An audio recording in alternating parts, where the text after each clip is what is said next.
Black Phone 2 is a direct follow-up to Scott Derrickson's The Black Phone from 2022, based off of a Joe Hill short story. All of the key players from the first film, Scott Derrickson directing, Joe Hill producing, Ethan Hawke and Mason Thames starring, they are all returning here, and we are getting a sequel just released this past weekend. So despite me really not taking any real interest in anything produced by Jason Blum, The Grabber as an antagonist and The Black Phone as a concept really held a lot of potential for me. Ethan Hawke's intense performance burrowed its way into my psyche on more than one occasion in the first film, and made for some very tense and creepy moments. I did take issue with that first film's inconsistencies, and Scott Derrickson's tendencies to lean on cliché during key moments of the third act. The first film laid the groundwork for an interesting story and thrilling moments, but frustrated me with how stuck in first gear it felt. This made the prospect of a sequel incredibly intriguing,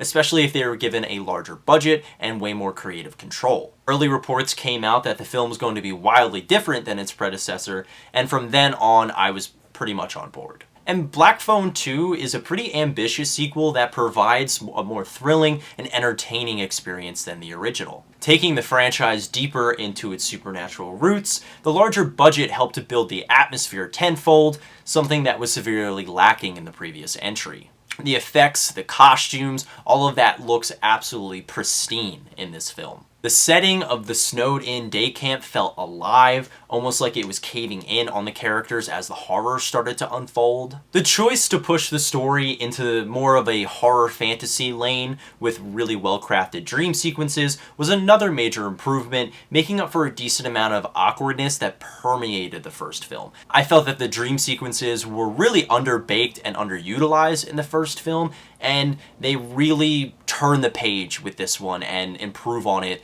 in ways that I didn't even think they were capable of. While his screen time is extremely limited, Ethan Hawke brings a very chilling presence to the film. He's a lot more subdued and controlled in this film, and they build him to be more as an entity, as a spirit, and I find that to be way more haunting than the wishy-washiness of his character in the first film. Mason Thames also makes incredible strides here, adding a layer of depth to a pretty one-note character. I'm not going to put any of the blame on him in the first film because he was 14 years old when they started filming, but they gave him a lot of screen time and I found him to be pretty unremarkable, and that added a layer of drabness to the first film, where here he's obviously a lot older and is able to carry more of the workload. Here he's adding a lot more emotion and depth to the character that was much appreciated. They bring up the idea of hell and the afterlife a lot in this film, and I found it to be very interesting.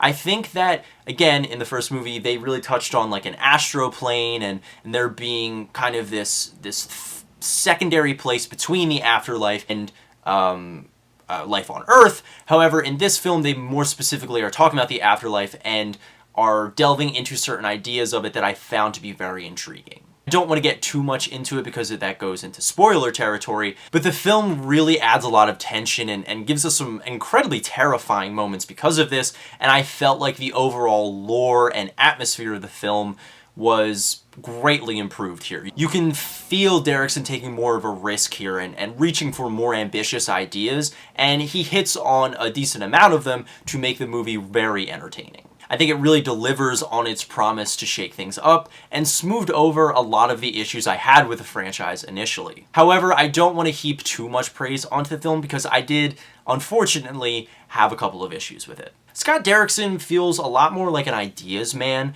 and nothing new that he brings to the table here is really fleshed out or expanded upon in an effective way. I feel like the ideas he was building in the first film really come to life here, but anything new he tries to add to the mix just makes things feel overcrowded. Especially muddling the cast with these really inconsequential and almost obnoxious characters, and the loose world building that doesn't ever come together.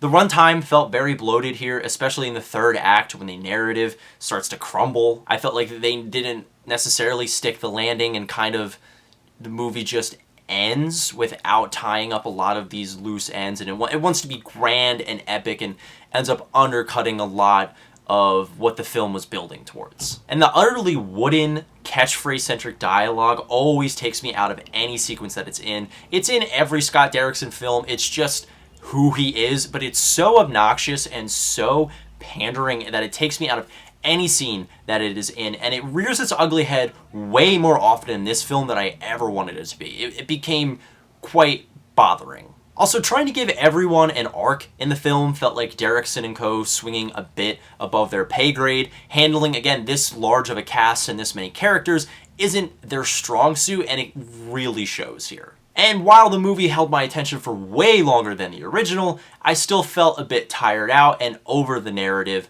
by the time the credits rolled. The main takeaways I have from Black Phone 2 is that it's a definite improvement. I feel like they are giving more attention and care to what the audience wants to see, and it results in a more creative and ambitious project, but it definitely is incredibly uneven. And Derrickson as a filmmaker just has these habits that really annoy me and are going to personally stop me from ever loving anything that he's done. I do have to say though, this is probably my favorite Scott Derrickson film, and I'm going to give Black Phone 2 a strong 3 out of 5, maybe even a light 3.5 out of 5. This film was pretty good. I was shocked by how much I liked it. Again, I have issue with it. I wish I could get into this franchise a bit more. I wish Derrickson, I don't know, wasn't the type of filmmaker that he is, but I think this is the best it's going to get, and I do recommend going and seeing it. What did you guys think of Black Phone 2? Please let me know in the comments down below. So sorry for the major delays in between videos. I've been working on some new editing techniques. I had to fix my camera. I got new equipment. I bought a microphone, or I was gifted, a microphone for my birthday, and I'm still figuring it out a little bit on how to incorporate that into the videos.